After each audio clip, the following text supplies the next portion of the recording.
Okay, here we go now.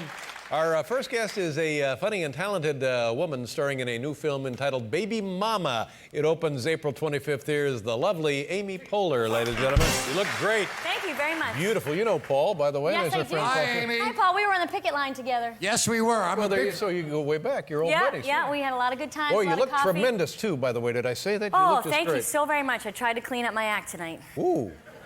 It's working. What about spring in New York City? It's great, isn't it, being here in Great springtime? weather, so exciting. Yeah. And, you know, the thing I love about New York is spring is window washing season for a lot of people that don't know. I guess, no, that's right. It makes perfect sense. Yeah, and I live in a high-rise in New York City. Mm-hmm.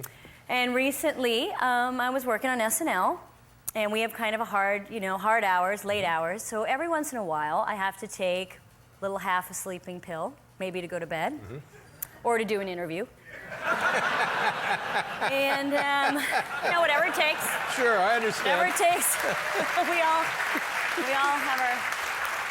we all have our ways. Yeah. And so recently I took my sleeping pill, took a shower, kind of stumbled out of the shower and fell right on the top of my covers, naked, went to sleep. Wow. I know what you're thinking. So. No, you don't know what I'm thinking. What do you think I'm thinking? Well, it's a window washing season. Oh, yeah, no, I window wasn't thinking washing of that. season. Yeah. So I fell asleep. The blinds were down in my apartment and the lights were out. And my husband is really excited about our blinds. They're those kind of fancy automated things that go up real slow. You know what I mean? You push a button and it's really great. Yeah. And wait a minute. When did they go up slow? Well, the cool thing is he hooked it up to our alarm clock. So when the alarm clock goes off, the lights and the blinds go up real slow to wake you up gently. This guy's a genius. He's a genius. Yeah. He's a genius. Wow. Yeah. to the alarm, like the clock radio, and then the I'm blinds. married to my super. Yeah. He's great. He's great. He's real handy. So he hooks it up to the alarm clock, but it goes up so slow often that I don't wake up. Imperceptible. It's too gentle. And I was on about a half a sleeping pill. So the blinds went up slowly. I woke up 2 hours later to find that the window washers had been outside my window for like 2 hours. What?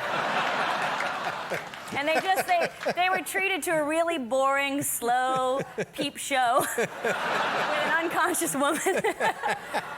And we made eye contact when I woke up, and the gentleman I don't think was a fan of my work.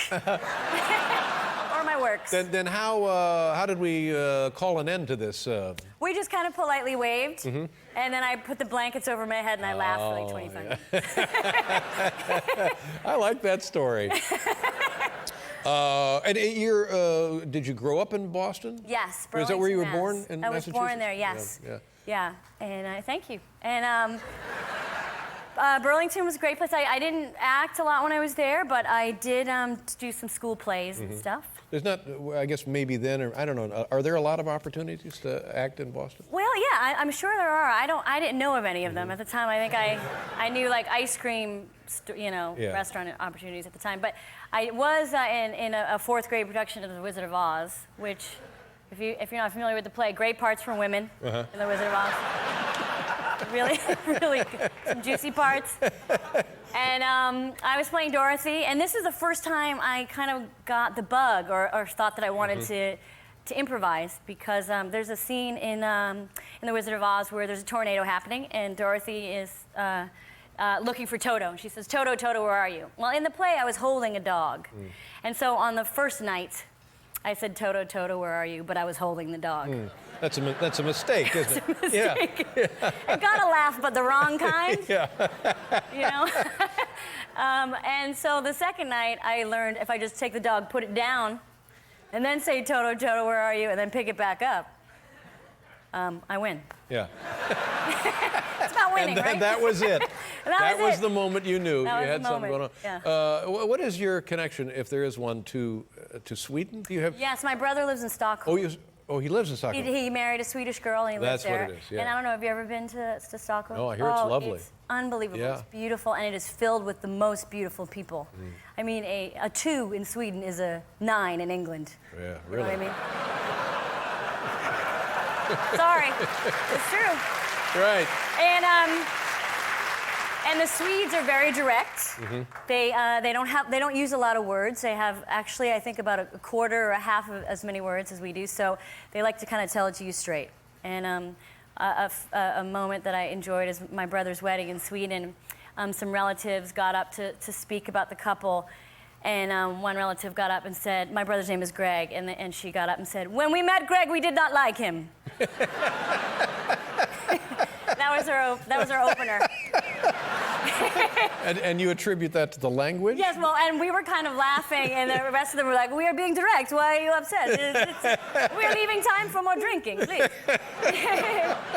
Wow. And is his wife stunningly beautiful? Oh, yeah, gorgeous. And what does he gorgeous. do in Sweden? He used to be a lawyer here in New York, and Right. now he teaches American law in Sweden. Wow, pretty good Yeah, deal. and he speaks the language, and it's a really difficult language to learn, and it's a beautiful language. Yeah, good.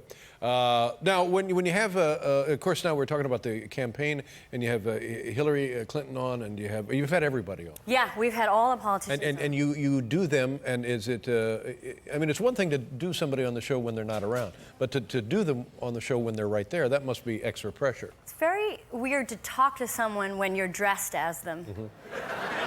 You know?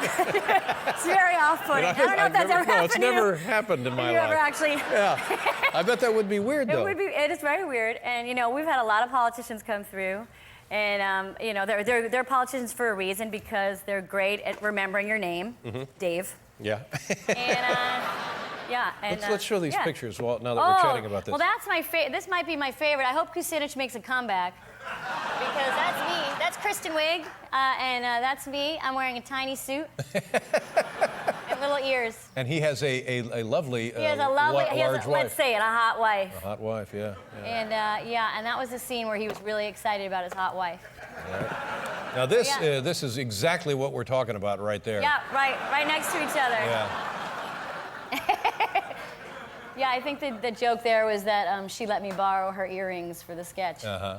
And what do you talk about when you're you know, between rehearsal or visits? Or Oh, we just trade dirty jokes, you know. See, again, I would not have guessed that. And now the film Baby Mama. Explain this to me. It's about a surrogate pregnancy. Yes, it's a comedy that Tina Fey and I are in, and she is a career woman who can't have a baby, and so she hires a surrogate played by me, kind of a blue-collar Philly girl to have her baby for her. Right.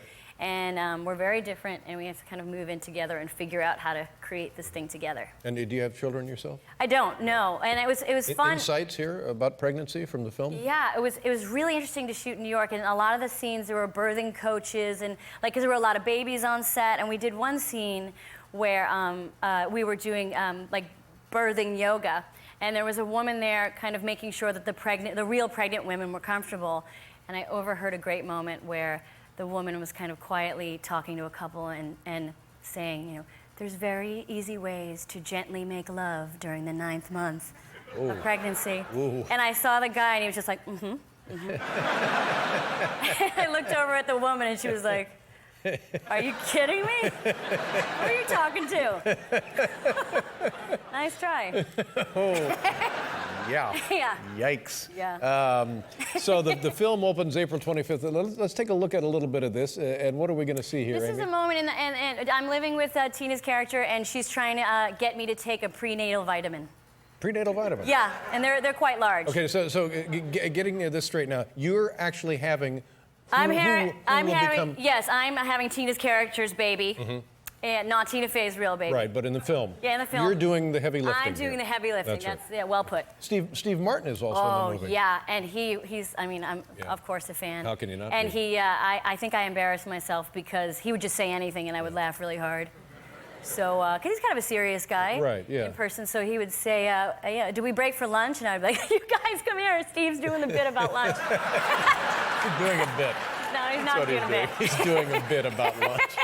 That's exactly what he's doing. Amy Poehler, nice to see you again, Amy. Very much, Great Dave. job, thank you. My pleasure to be back. We'll be right back with Jason Segel, everybody.